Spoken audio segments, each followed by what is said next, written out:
All right, good afternoon, everyone. My name's Justin Flitter. I'm the Chief Marketing Officer for Playbooks and the Community Ambassador for Playbooks. And I'm super excited to welcome you to today's webinar. We've got Matt Green here, who has well over 15 years experience in the software industry, having been a business analyst and a project manager and a consultant and a business advisor as well. How are you, Matt? It's nice for you to join us today. Yeah, great, Justin. Thank you. And good morning in Australia. Yeah, you're over the ditch. Yeah, it's a beautiful day in Auckland. So, Matt, you're the Australian Partner Channel Manager with Unleashed.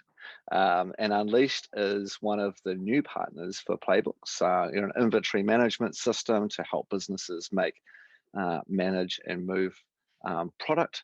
And today we're talking about the journey to business advisory using the data that sits across your app stack. But before we jump on and kind of get into this, I'm really keen to kind of understand a little bit about you and your history and your role at Unleashed. Yeah, awesome. Thank you. Yeah, Unleashed, very excited to be involved with Playbooks and working in my role as Partner Channel Manager. I've got a number of different things that I do, working with accountants and advisors. Let me just fix this so it's presenting properly. But what we are able to do is, Unleash, make, manage, move inventory products. I've got the ability to work alongside the accountants and advisors, bookkeepers that assist businesses that use the Unleashed software. So I get exposed to a lot of apps that work alongside Unleashed, like Xero and Salesforce, Shopify, and you get exposed to a lot of different types of consultants, advisors that some do app advisory, some do business advisory, and we're all sort of moving and working along with the clients in a direction so that they can get a better handle on their business and the way they make decisions. So that's where sort of the theme for today's session comes in. Let me just double check that I can get this going again. I guess there's so much complexity in this, right? The businesses today have just so many apps that are sitting in their ecosystem, and being able to draw down that data to be able to drive that data-driven decision-making process as part of your advisory is inside your business is just is incredibly important, but can be quite challenging, can't it? Sure. Look, there's a lot of complexity to it, and when I can get there we go. Yeah, the background that I've had helps. Just sort of, I started out at Foster's Brewing Group, and so an international beverage company, the wine and beer side of things, spirits, non-alc, exposed me to some great different departments in a big business, the manufacturing, supply chain, transport, and warehouse at a national and international level, big systems, lots of systems all trying to talk together. We're going back to the early noughties there. And so as software evolved and I got to work with more SaaS and APIs became more prevalent, and the ability for systems to work together at a cheaper price point, it's very interesting, just observing how that was adopted by smaller and medium businesses as that change evolved. So I moved into a consulting. I started my own consulting business, worked with a lot of small to mediums, and I was helping them with a lot of the pain points and a lot of the lessons I'd learned in big business, and seeing them use, I guess, efficiently systems, the data that's available, and re-engineer a lot of processes and whatnot, so that the management team could guide and steer the ship. And that was really, I moved into a CTO role briefly for a few years, and that was internationally expanding a SaaS company. So I got to experience a lot in terms of the API side of things, and that world of SaaS where everything's possible, but it all takes time, and you've got to make everyone talk and make it all happy. So leads to sort of to today, and a few things I hope we can touch on. Yeah, cool. We've got, flick over to your slides there. It's still showing your playbooks, which we will get to shortly. My first question while you're doing that was really to give us an idea in terms of what do you mean between app advisory, business advisory and the advisory journey? Yeah, so the app and business advisory is interesting. Sometimes it can be blurred and misunderstood. And when a business needs help, sometimes people will sort of say, I will assist with the research and assessing the fit of some software. Sometimes that's where it ends. Sometimes they'll go to the next step and help implement, or they'll work in as an advisor and oversee somebody that implements. So it can be set up nicely as a project, and there might be a specialist in there with the system side of things. And the app advisor maybe knows a few systems intimately, and they bring in a specialist that knows other apps. So that's great. Once that's in the apps, then you make sure all your data's clear and clean and working. So once that's knocked into shape, sometimes there's some processes that need to be changed in a business. And then you have an opportunity for the integrations to really kick in and have the data that's available across a few different systems working together. When it gets a little bit more sophisticated, there can be some tools that assist with, I guess, that whole reporting layer and dashboards and making decisions and gaining insights. But what's important is there can be just that setup of apps. I just want to distinguish this. The apps and the selection, the implementation, the integrations, it's great. There might be a BI type, business intelligence type of layer, but then an ongoing business advisor will work with that business, the owners, the management team, to glean from all of the insights and the data that gets surfaced. And often they will look at, there's a lot of different opportunities, and they'll make a decision with the collective brains trust there around how to grow and improve the business, their operations, and ultimately the profitability of the businesses. So not all app advisors are business advisors for the context of today's chat. Right. And do you find most companies would have a kind of internal project lead for this type of initiative? Like, would they be putting in someone who's got, really good domain knowledge across the entire tech stack, who's managing it? Is that kind of the CTO role? Or is it much more collaborative and cross-functional in terms of the way that the advisor would work in across that business? Yeah, it's ideal if there is one, to answer your question. Not all businesses have the luxury. Sometimes they might have the manpower and people willing, and someone goes on a learning curve and they might take the reins and run with it. They might tap out in their capabilities. But often I've seen a lot of small or medium businesses back someone in. The larger business, absolutely, there's a project manager. Maybe it is a CTO or CFO that's overseeing that. So there might be virtual CFOs joining us today that play that role to assist and guide. But it's ideal if there is a champion, and there's usually operationally someone quite good and understands the fulfillment of the product or services that have been ordered and being delivered. So that's, if you've got an expert in that area, they know the systems that are used within a business. And that might be, depending where the business is on their journey, it could be a combination of paper-based systems, spreadsheets, different, let me call them on rails type of applications that are quite simple. And if there's accountants and bookkeepers, they'll know that sweet spot of the accounting software and what sort of then plugs into that to make an app stack. There might be consultants that are joining us that have got industry expertise, maybe it's supply chain and inventory or warehousing.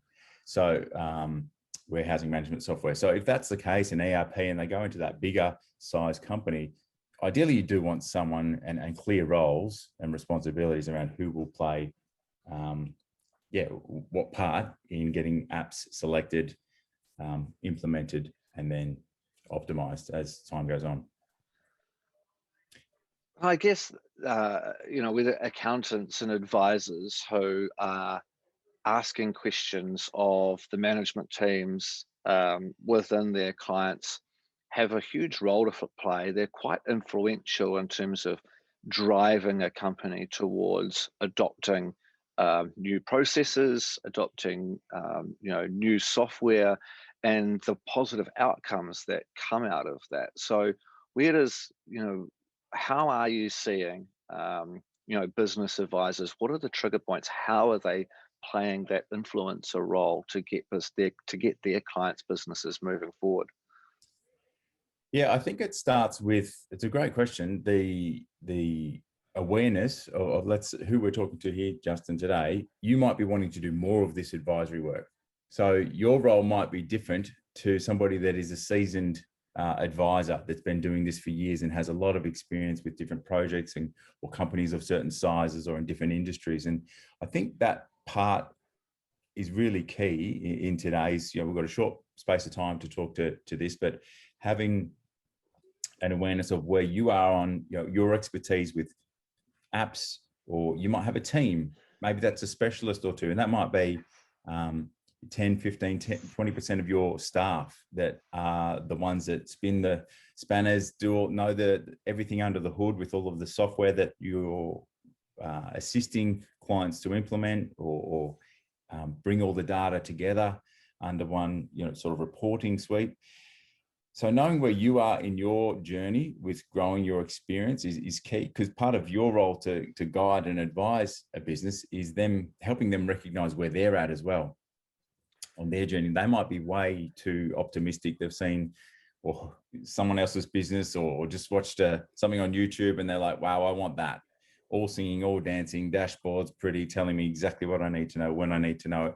But there's a maturity in the business sometimes that needs to take place. And you as an advisor can gently and influentially bring that to the surface with the owners, the stakeholders, their key persons in the business, and look at how you can help them maneuver through some of that. I've got a sort of really simple outline here that might help. So just knowing where you've got your own gut feel, but it's a series of questions as an advisor to dive into this stuff and start to help you understand where they're at, them understand where they're at, and look at any gaps. Because if you're ultimately moving a business that's very simple, or early on, if they want to be a high performing business, there's a real journey, and it's not a straight line here. That in reality, there's technology that plays a role.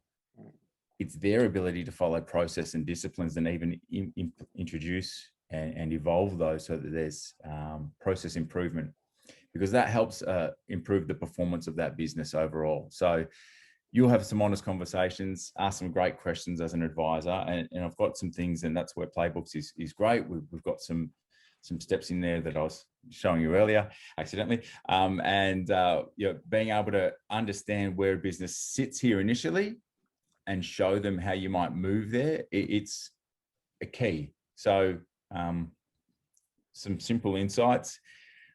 A lot of businesses in this quadrant, they need a lot of help. So they might not actually, you might as an advisor talk to them and give them some truths and bring some reality to their current position. And you see that they're not ready. They might not have the finances to go there. Sometimes they think you bring in a system, Justin, and that's the cost. Oh, and I'm paying for you as an advisor. That's the cost. There's actually more that needs to be invested, and it's a really fascinating area. So I'll touch on a little bit more of this as we go, but there's usually a project that gets set up.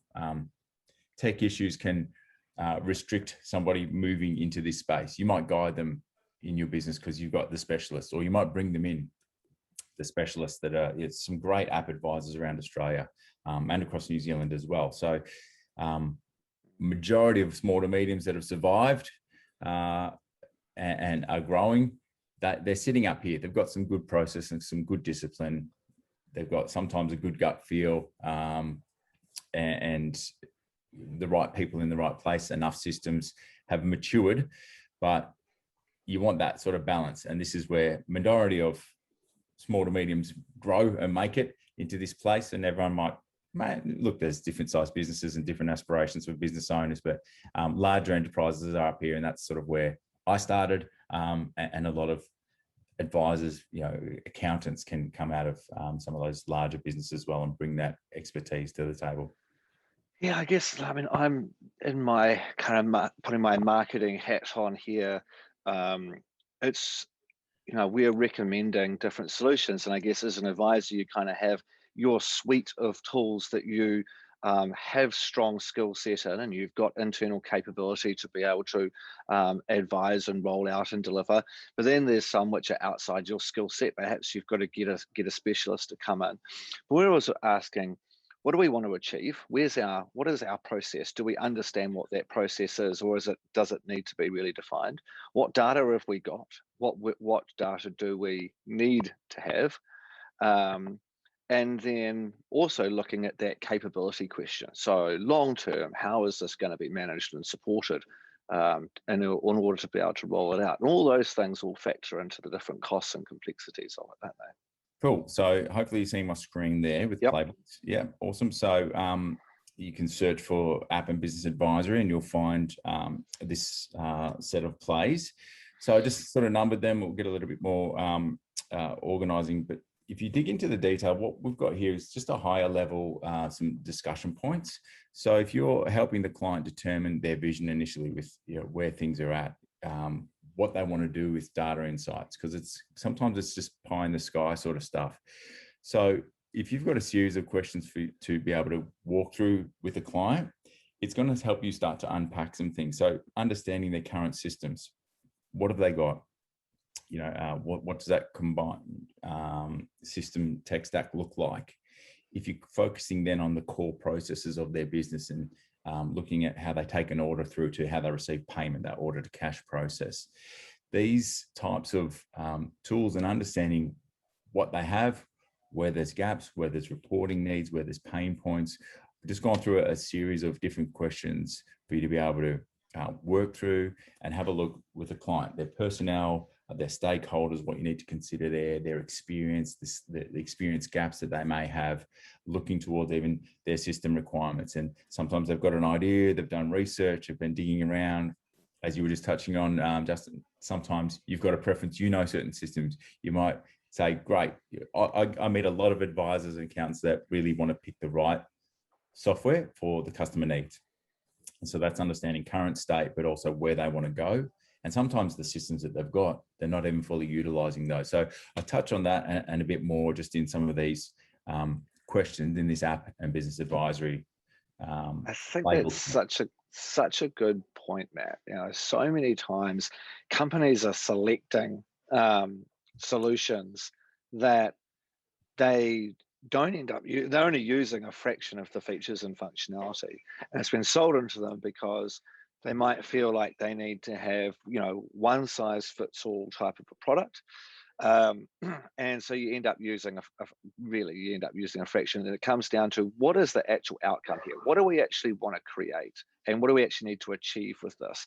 And then finding the products that's, fit for purpose. And it might be that you don't need a big enterprise solution. There might well be something else on the market that's, an emerging tool or something that's quite new, that's, that's really, really good. And so it's having that ability to be able to research and identify and speak to different vendors about it and find out, how does it plug and play and what can you get out of it? And so it is. Sometimes that'll be the whole role of what you do as an advisor, just that part. Help me find the right piece that's going to work, because you've got to stage this out for the business and help them be realistic with this. And I go into that in looking at the system requirement side of things. And it's like, which I've done as a business analyst many years ago, many times, and as a project manager, then making sure it gets implemented properly. So often they may not, or some businesses may lack the project management experience or the hardcore sort of techie requirements and understanding and challenging requirements, or challenging a software vendor even, and understanding where a system has limitations. And if there's going to be workarounds, what does that look like? How long will that be for? If there's integration, sometimes a business owner will be like, great, Justin, and they tune out.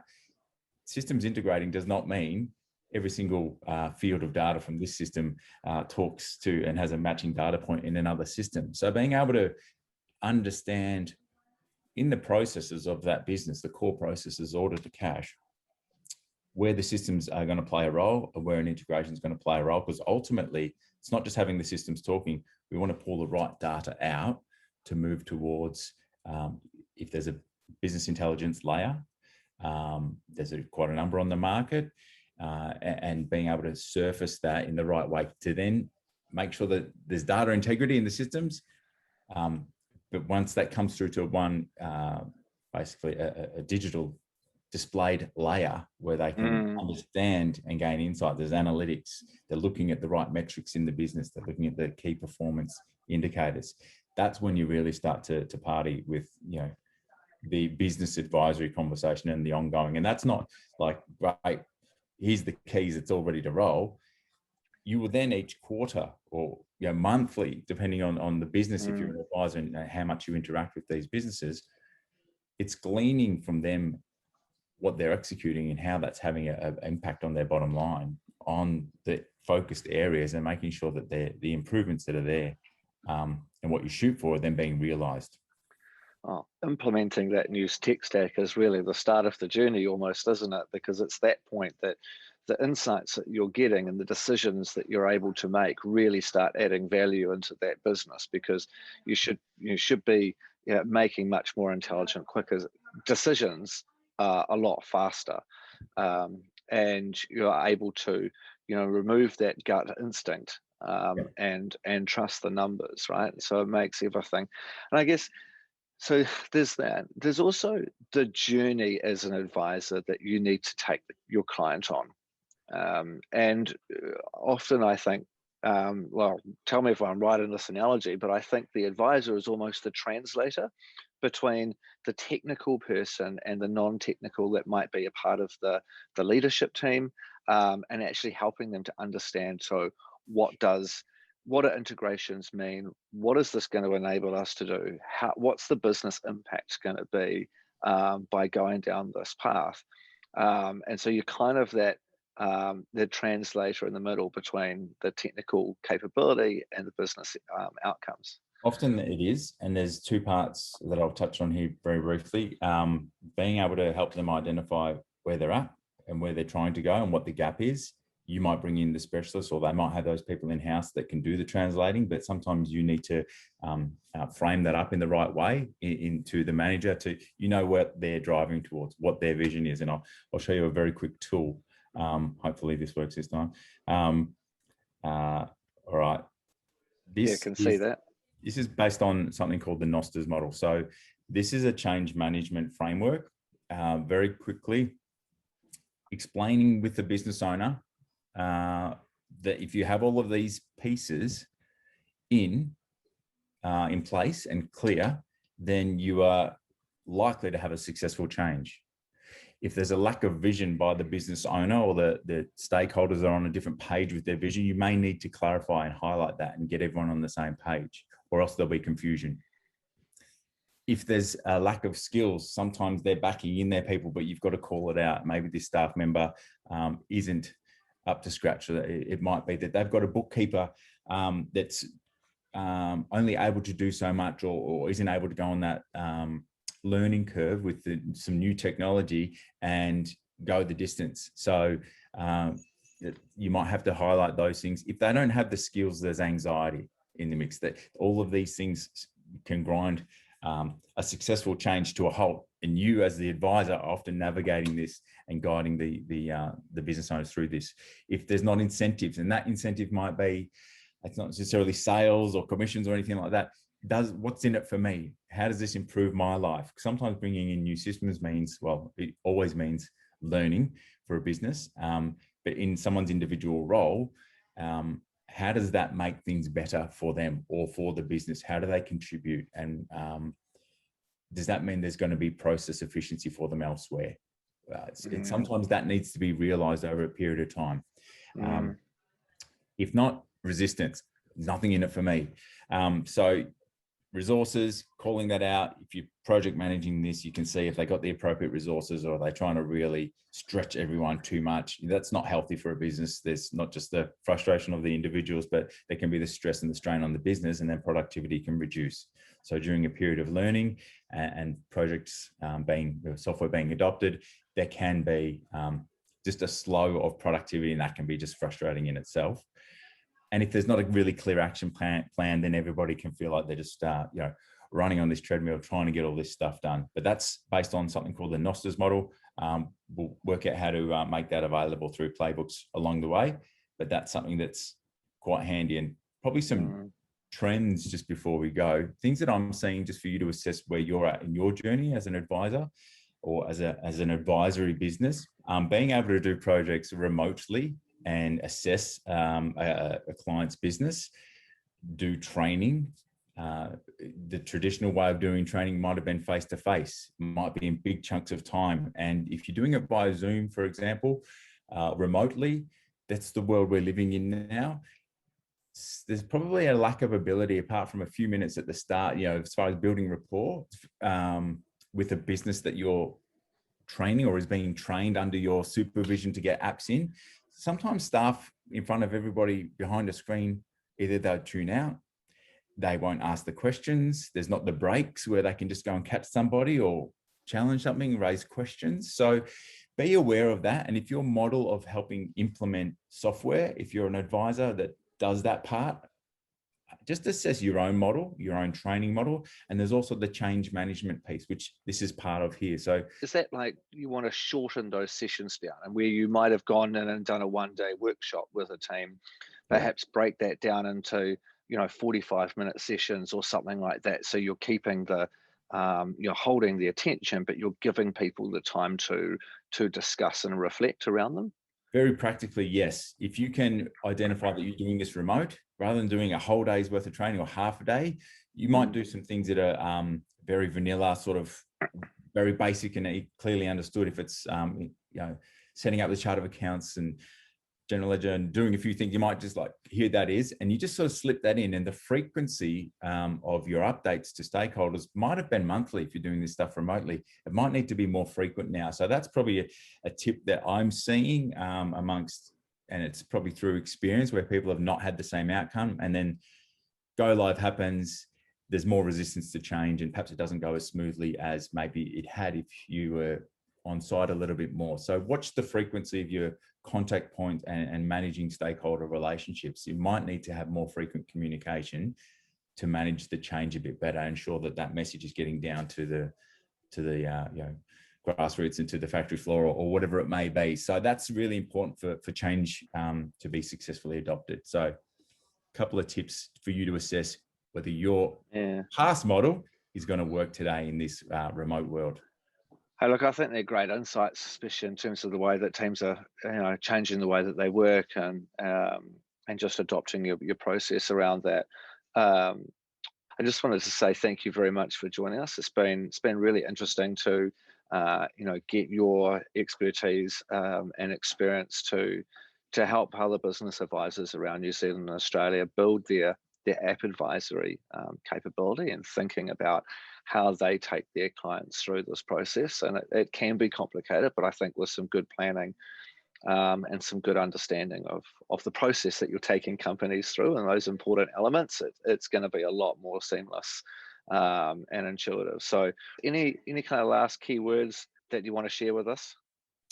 I would just, again, spend a little bit of time to be aware of where your business is at, the role you're going to play with the business and your current capabilities. And if you want to evolve in that, build a plan out for yourself. Look at the resources and within either your time resources or your staff and how you're going to get there to evolve into business advisory and ongoing advisory if that's your aspiration. And then just make sure you get those basics in. Something like playbooks can help, just with a few prompts there for you to help the business owners you're working with understand clearly where they're at, and you're in for a better ride as an advisor. Awesome. Thank you so much for joining us today. Really appreciate your time. Super useful information to have in Playbooks and make available for people to use in their meetings. On behalf of Playbooks, thanks very much. Thanks you for joining us, and we'll see you at the next webinar. Cheers, everybody. Thanks. See you.